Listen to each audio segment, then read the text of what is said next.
നല്ല ആൾക്കാരാ. Sorry. Thank you aunty. നിങ്ങൾ ഇന്നലെ വരേണ്ടതായിരുന്നു. എനിക്കറിയാം, ശരിക്കും മിസ് ചെയ്തു. കുറെ നാളായി അവളങ്ങനെ 4 ആൾ കൂടുന്ന ഒരു ഫംഗ്ഷനും പോവാറില്ല.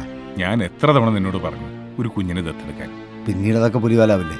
നിയമപരമായ നടപടിക്രമങ്ങൾ പാലിച്ച് ദത്തെടുത്താൽ ഒരു പുലിവാലുമില്ല. കാരയുടെ വെബ്സൈറ്റിൽ ഓൺലൈനായി രജിസ്റ്റർ ചെയ്ത് സ്ലിപ്പ് പ്രിന്റൗട്ട് എടുക്കണം. 30 ദിവസത്തിനകം ആവശ്യമായ രേഖകൾ അപ്ലോഡ് ചെയ്ത ശേഷം സ്ലിപ്പുമായി ജില്ലാ ശിശു സംരക്ഷണ യൂണിറ്റിനെ സമീപിച്ചാൽ അവർ നിയമപരമായി വേണ്ടത് ചെയ്യും. ഇനി ഇവിടെയുള്ള ഒരു സോഷ്യൽ വർക്കർ നിങ്ങളെക്കുറിച്ച് പഠനം നടത്തിയ ശേഷം റിപ്പോർട്ട് വെബ്സൈറ്റിൽ അപ്ലോഡ് ചെയ്യും.